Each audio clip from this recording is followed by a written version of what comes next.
موسى!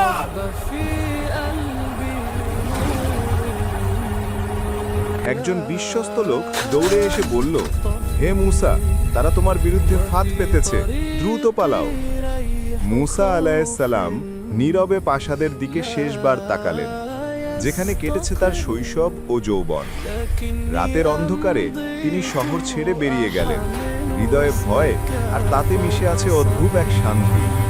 মিশরের উর্বর নদীভূমি পেছনে ফেলে তিনি পা রাখলেন নির্মম মরুভূমিতে, এক নতুন নিয়তির পথে।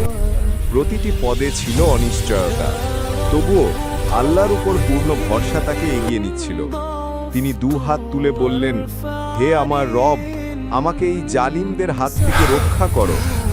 পাতাহীন বালুর দেশে একাকী পথিকের মতো এগিয়ে যাচ্ছিলেন মূসা আলাইহিস সালাম। ক্ষুধা, তৃষ্ণা আর ঘোর অন্ধকার রাত, কিন্তু তার ধৈর্য আল্লাহর উপর অবিচল ছিল। দীর্ঘ কষ্টের পর দিগন্তে দেখা দিল আল্লাহর রহমতের প্রথম আলো। সবুজ উপত্যকা, পানি, জীবনের স্পন্দন মূসা আলাইহিস সালামের মনে ফিরিয়ে আনলো আশা। এভাবেই তিনি পৌঁছলেন মাদিয়ানে, যেখানে শুরু হবে তার জীবনের সবচেয়ে গুরুত্বপূর্ণ অধ্যায়।